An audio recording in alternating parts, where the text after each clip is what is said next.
नमस्कार दोस्तों, मैं हूं सोनाक्षी दीक्षित और आप देख रहे हैं अवरल टाइम्स न्यूज चैनल।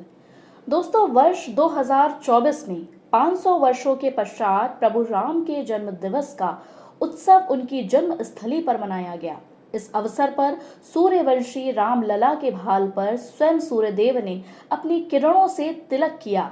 ये अद्भुत अलौकिक क्षण हिंदुओं के निरंतर संघर्ष और बलिदान के प्रसार का क्षण था, जिसे देखकर संपूर्ण विश्व का हिंदू मनमानस भाव विभोर हुआ। सूर्य तिलक का ये क्षण हमारी संस्कृति के पुनर्जागरण का प्रतीक क्षण है।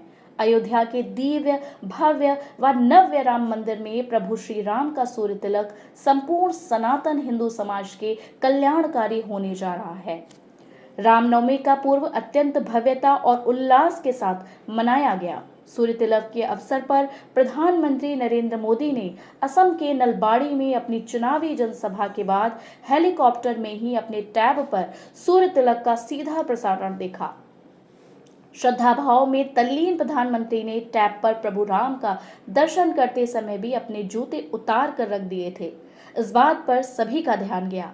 इस अवसर पर उन्होंने अपने एक्स हैंडल पर पोस्ट किया कि मुझे अयोध्या में रामलला के सूर्य तिलक के अद्भुत और अप्रितम क्षण को देखने का सौभाग्य मिला।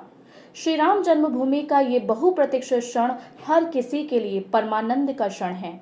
ये सूर्य तिलक विकसित भारत के हर संकल्प को अपनी दिव्य ऊर्जा से इसी तरह प्रकाशित करेगा।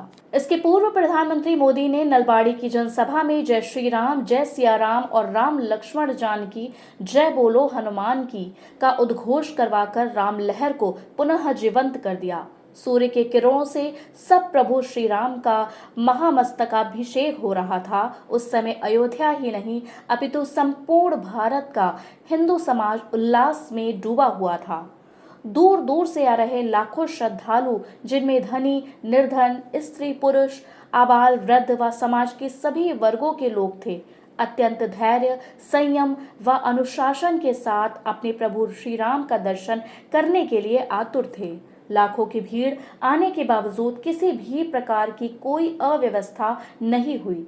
ऐसा लग रहा था कि प्रभु राम के भक्त भी प्रभु श्री राम की तरह मर्यादित हैं। भारत के सांस्कृतिक पुनर्जागरण की इस महान घटना के दिन को भी मुस्लिम तुष्टीकरण की विकृत राजनीति से गले तक भरे हुए राजनीतिक दलों ने अपने सियासत चमकाने व प्रभु श्री राम सहित संपूर्ण हिंदू सनातन समाज की आस्था का उपहास करने का अवसर बना लिया। अयोध्या में कार सेवकों का नरसंहार करने वाली समाजवादी पार्टी के नेता महासचिव राम गोपाल यादव ने कहा कि रामनवमी को कुछ लोगों ने पेटेंट करा लिया है। ये उनकी बपौती नहीं। देश में एक नहीं हजारों राम मंदिर हैं, वे यहीं पर नहीं रुके हों। उन्होंने पूजा पाठ आदि को पाखंड भी कहते हुए पूजा पाठ करने वालों हिंदुओं को पाखंडी बता दिया। रामगोपाल यादव ने कहा कि अयोध्या में सब अशुभ हो रहा है। आधे अधूरे मंदिर में प्राण प्रतिष्ठा हुई, अब बीजेपी के नेता ढोल पीट रहे हैं। उन्होंने आगे कहा कि वे कभी मंदिर नहीं गए, मंदिर में पाखंडी जाते हैं। उधर शिवसेना, उद्धव ठाकरे गुट के नेता संजय राउत व राजद नेता मनोज झा सहित सभी मुस्लिम परस्त नेता अपने घरों से निकल आए और हिंदू समाज व राष्ट्र नायकों को उपदेश देने लगे। स्पष्ट है, घमंडिया ईडी गठबंधन के लोगों को राम मंदिर से परेशानी हो रही है। श्री राम मंदिर पर सुप्रीम कोर्ट का ऐतिहासिक फैसला आने के बाद से ही घमंडिया गठबंधन किसी न किसी प्रकार से हिंदू सनातन समाज व आस्था के केंद्रों का अपमान करता आ रहा है। समाजवादी नेता अखिलेश यादव और राहुल गांधी रामनवमी के दिन गाजियाबाद में प्रेस वार्ता कर रहे थे और उन्होंने केवल एक पंक्ति में रामनवमी की शुभकामना दी और भाजपा की निंदा में लग गए। गाजियाबाद में रहते हुए भी उन्होंने नहीं बताया कि वह अयोध्या में राम मंदिर का दर्शन करने कब जाएंगे।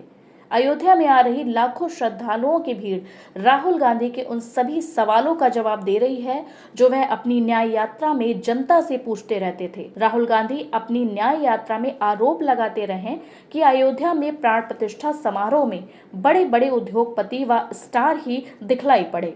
वहां पर ना तो कोई गरीब था, ना ही किसान, किंतु आज उन्हें हर प्रश्न का उत्तर मिल रहा है। अयोध्या में जो लाखों श्रद्धालु भगवान राम का दर्शन करने आ रहे हैं, उनमें गरीब, किसान, मजदूर, बेरोजगार, महिलाएं, दलित, पिछड़े, अति पिछड़े कौन नहीं है।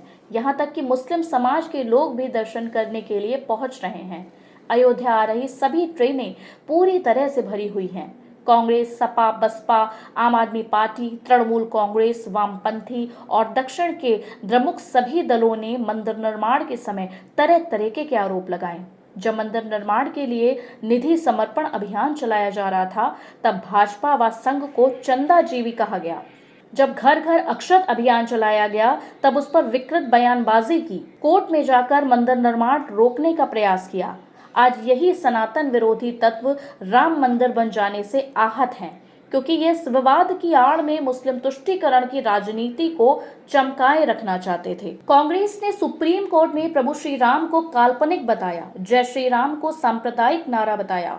पहले राम मंदिर पर निर्णय टालने और फिर भूमि पूजन समारोह को रोकने का प्रयास किया, किंतु आज यह इतने मजबूर हो गए हैं कि कहने लगे हैं कि प्रभु श्री राम तो सबके हैं, किंतु उसमें भी उनके विचारों में विकृति उभर आती है। रामनवमी के अवसर पर सबसे अधिक असहज बंगाल की मुख्यमंत्री ममता बनर्जी दिखाई पड़ी।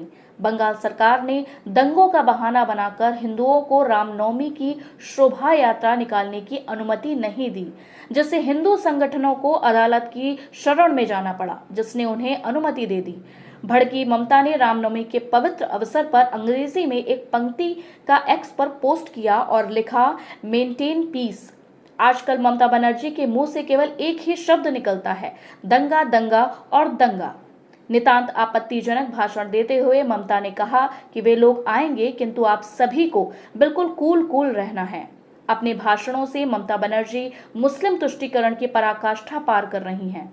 ममता बनर्जी की बोई नफरत का ही परिणाम था कि मुर्शिदाबाद जिले के शक्तिपुर में रामनवमी पर बम फेंके गए, जिसमें 20 लोग घायल हो गए। सनातन विरोधी दल एक झूठा नैरेटिव और भी चला रहे थे कि प्रधानमंत्री मोदी ने अयोध्या में अधूरे राम मंदिर में प्राण प्रतिष्ठा करवा दी है, उसका उन्हें दंड मिलेगा।